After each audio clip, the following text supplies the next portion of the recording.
अपने आप पर हंसने के लिए कभी मत डरें। उस तरह के इंसान बने जिस तरह के इंसान से आप मिलना चाहते हैं। गलतियां ये बताती है कि आप प्रयास कर रहे हैं। आपकी इच्छा शक्ति के आगे दुनिया की कोई ताकत टिक नहीं सकती है। ना भागना है ना रुकना है, बस चलते रहना है। अगर आप उसी इंसान की तलाश कर रहे हैं जो आपकी ज़िंदगी बदलेगा, तो आईने में देख लें। हौसला होना चाहिए, ज़िंदगी तो कहीं से भी शुरू हो सकती है। जिस नज़र से आप इस दुनिया को देखोगे, ये दुनिया आपको वैसे ही नज़र आएगी। जिस पल आप खुद को महत्व देना शुरू कर देंगे, दुनिया आपकी कद्र करना शुरू कर देगी। लाइफ जितनी हार्ड होगी, आप उतना ही स्ट्रांग बनोगे।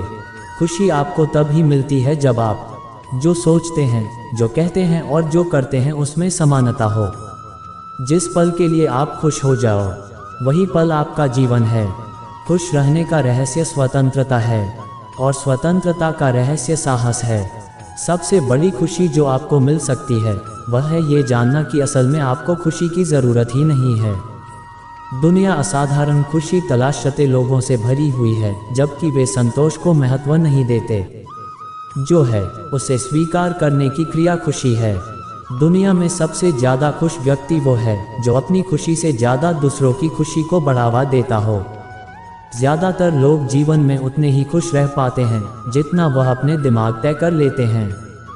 जीवन में आप कितने खुश हैं ये महत्वपूर्ण नहीं है, बल्कि आपकी वजह से कितने लोग खुश हैं ये महत्वपूर्ण है। खुश रहने के लिए सबसे महत्वपूर्ण बात यह है कि आप अपने जीवन का आनंद लें, ये सबसे ज़्यादा मायने रखता है। खुशी किसी भी बाहरी स्थितियों पर निर्भर नहीं करती, ये हमारे मानसिक दृष्टिकोण पर निर्भर करती है। कोई फर्क नहीं पड़ता कितनी बुरी चीज़ें हैं, आप कम से कम इतने में ही खुश रह सकते हैं। जब आप किसी काम की शुरुआत करें तो उसकी असफलता से न डरे और उस काम को न छोड़ें। जो लोग ईमानदारी से काम करते हैं वो सबसे प्रसन्न व्यक्ति होते हैं। प्रसन्नता वो पुरस्कार है जो हमारी समझ के अनुरूप सबसे सही जीवन जीने पर मिलता है। किसी को कोई अधिकार नहीं है कि वो बिना खुशी पैदा किए उसका उपभोग करें। जिंदगी का रास्ता बना बनाया नहीं मिलता है, स्वयं को बनाना पड़ता है। जो जैसा मार्ग बनाता है उसे वैसा ही मंजिल मिलती है। दौलत की तरह खुशी भी प्रत्यक्ष रूप से नहीं मिलती, ये किसी उपयोगी सेवा के फलस्वरूप ही मिलती है। ब्रह्मांड की सारी शक्तियाँ पहले से हमारी है, वह हम ही हैं जो अपनी आंखों पर हाथ रख लेते हैं और फिर रोते हैं कि कितना अंधकार है। जब तक आप खुद पे विश्वास नहीं करते तब तक आप भगवान पे विश्वास नहीं कर सकते। जितना बड़ा संघर्ष होगा, जीत उतनी ही शानदार होगी। हम वो हैं जो हमें हमारी सोच ने बनाया है, इसलिए इस बात का ध्यान रखिए कि आप क्या सोचते हैं। शब्द गौण हैं, विचार रहते हैं, वे दूर तक यात्रा करते हैं। शिक्षा व्यक्ति में अंतर्निहित पूर्णता की अभिव्यक्ति है। पवित्रता, धैर्य और उद्यम, ये तीनों गुण मैं एक साथ चाहता हूँ। हिंदू संस्कृति आध्यात्मिकता की अमर आधारशिला पर स्थित है। उस ज्ञान उपार्जन का कोई लाभ नहीं जिसमें समाज का कल्याण न हो।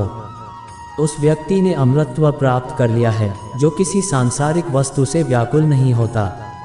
जितना हम दूसरों के साथ अच्छा करते हैं, उतना ही हमारा हृदय पवित्र हो जाता है और भगवान उसमें बसता है। जीवन में ज़्यादा रिश्ते होना जरूरी नहीं है, पर जो रिश्ते हैं उनमें जीवन होना ज़रूरी है। मनुष्य जितना अपने अंदर से करुणा, दयालुता और प्रेम से भरा होगा, वह संसार को भी उसी तरह पाएगा।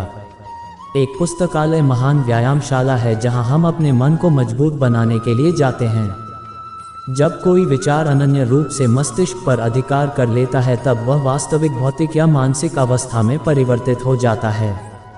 दिन में एक बार स्वयं से अवश्य बात करें, अन्यथा आप एक बेहतरीन इंसान से मिलने का मौका चूक जाएंगे। दुनिया मजाक करे या तिरस्कार, उसकी परवाह किए बिना मनुष्य को अपना कर्तव्य करते रहना चाहिए। मस्तिष्क की शक्तियाँ सूर्य की किरणों के समान हैं। जब वो केंद्रित होती हैं, चमक उठती हैं। आप कभी मत सोचिए कि आत्मा के लिए कुछ असंभव है।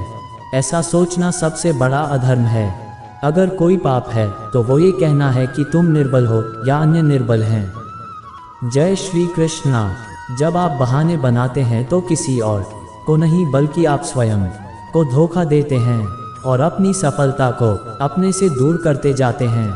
वो पत्थर कहाँ मिलता है, बताना ज़रा, ए दोस्त जिसे लोग दिल पर रखकर अपनों को भूल जाते हैं। जो लोग हर काम में आगे रहते हैं वो इसलिए नहीं कि वो मूर्ख होते, बल्कि इसलिए कि उन्हें अपनी जिम्मेदारी का एहसास होता है। जरूरी नहीं कि हर समय जुबा पर भगवान का नाम आए, वो लम्हा भी भक्ति का ही होता है जब इंसान के काम आए। रहने दे मुझे इन अंधेरों में, गालिब कम वक्त रोशनी में, के अपनों के असली चेहरे सामने आते हैं। अच्छे लोगों की सबसे बड़ी खूबी ये होती है कि उन्हें याद रखना नहीं पड़ता, वो याद रह जाते हैं। खेत में बोए हुए सभी बीज अंकुरित नहीं होते, परंतु जीवन में किए गए सत्कर्म का एक भी बीज व्यर्थ नहीं जाता। जब बुरे दिन आते हैं तब बुद्धि भी घास चरने चली जाती है। इंसान चाहकर भी सही निर्णय नहीं ले पाता, इसलिए तो कहा जाता है कि इंसान बुरा नहीं होता, उसका वक्त बुरा होता है। अकेले ही लड़नी होती हैं जिंदगी की लड़ाई, क्योंकि लोग सिर्फ तसल्ली देते हैं, साथ नहीं। जिंदगी की रेस में जो लोग आपको दौड़कर नहीं हरा पाते, वही आपको तोड़कर हराने की कोशिश करते हैं। अहंकार के अंधे इंसान को न तो अपनी गलतियां दिखती हैं और ना ही दूसरे इंसानों में अच्छी बातें। खुश रहा करो, क्योंकि परेशान होने से कल की मुश्किल दूर नहीं होती, बल्कि आज का शांति भी चला जाता है। जब उम्मीदें टूटने लगे, कोई रास्ता दिखाई ना दे, तो एक बार भागवत गीता की शरण जरूर लेना। क्या फर्क पड़ता है असल में हम कैसे हैं, जिसने जैसी सोच बना ली उसके लिए हम वैसे हैं। जब हम चुप रहकर सब बर्दाश्त कर लेते हैं, तब तो दुनिया को बहुत अच्छे लगते हैं, पर एक आध बार भी सच्ची हकीकत बयां कर दो तो सबसे बुरे लगने लगते हैं। वह सब कुछ करो जो तुम्हें करना है, परंतु लालच से नहीं, अहंकार से नहीं, वासना से नहीं, ईर्ष्या से नहीं, बल्कि प्रेम, करुणा, नम्रता और भक्ति के साथ। पृथ्वी, जल, अग्नि, वायु, आकाश, मन, बुद्धि और अहंकार, यही मेरी प्रकृति के 8 विभाग हैं। जो कुछ भी है वो वर्तमान में है, जो बीत गया है वो अब नहीं आएगा, और जो आने वाला है आप उसकी चिंता नहीं बल्कि खुले हाथों से इसका स्वागत करें। भ्रम और संदेह से परे। जब आप ईश्वर से प्यार करते हैं तो आप हर चीज़ से प्यार करते हैं। मन उन इंसानों के लिए दुश्मन की तरह काम करता है जो इसे नियंत्रित नहीं करते हैं, और जिसने अपने मन को जीत लिया है उसके लिए मन सबसे अच्छा मित्र है। क्रोध में मनुष्य भ्रमित हो जाता है और भ्रम से बुद्धि व्यग्र हो जाती है, और अपने गलत फैसले के चलते उसका पतन शुरू हो जाता है। जो कर्म में अकर्म देखता है और अकर्म में कर्म देखता है, वह इंसानों में बुद्धिमान होता है। तुम केवल कर्म के हकदार हैं, उसके फल के कभी नहीं। इंसान अपने विश्वास से निर्मित होता है, जैसा वह मानता है वैसा ही वह है।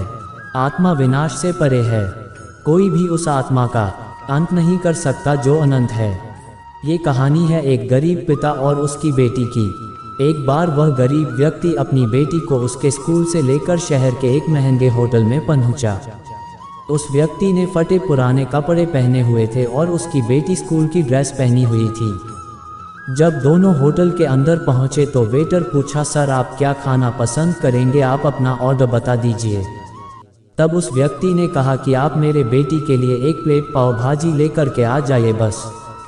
वेटर ने कहा, सर आप कुछ नहीं लेंगे, आपके लिए भी कुछ लेकर आऊं?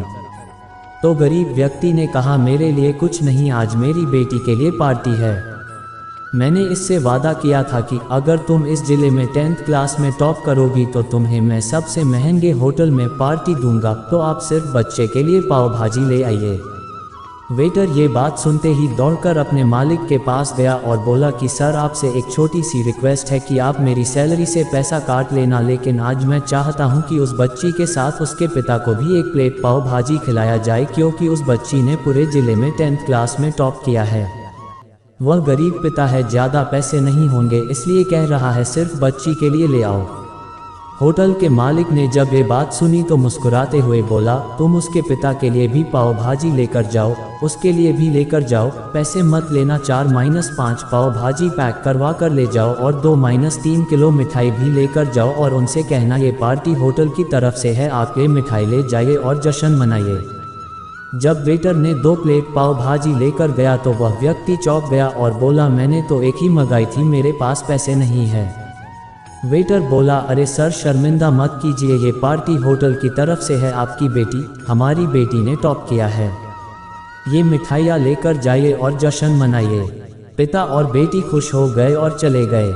कई साल बीत गए। उस गरीब पिता की लड़की अब यूपीएससी की तैयारी करके कलेक्टर बन चुकी थी और इत्तेफाक से उसी शहर में उसकी पोस्टिंग हुई थी।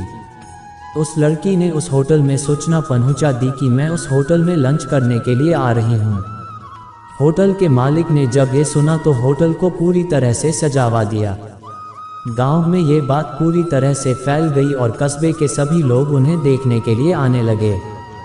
कलेक्टर अपने पिता के साथ उस होटल में पहुंची। कलेक्टर ने होटल के मालिक से कहा कि शायद आप मुझे पहचाने नहीं, हम वही पिता पुत्री है जो कि हमारे 10th क्लास टॉप करने पर आपने मुझे पार्टी दी थी। हम वही पिता पुत्री है, आज फिर से आए हैं और आज पार्टी हम देंगे आपको, आपके पूरे स्टाफ को और पूरे गांव को, क्योंकि आपने गरीबी का सम्मान किया है। आपने उस दिन जो पार्टी दी थी, मुझे बताया कि मुझे कितनी और ऊंचाई तक पहुंचना है, कितनी और बड़ी मंजिल को छूना है। आपने एक नई प्रेरणा दी थी और आज मैं उसी प्रेरणा का एहसान चुकाने के लिए आई हूँ। वो मैडम ये सब कहते जा रही थी और आंखों से आंसू बहती जा रही थी। ये कहानी हमें सिखाती है कि कभी भी किसी गरीब का मजाक मत उड़ाना।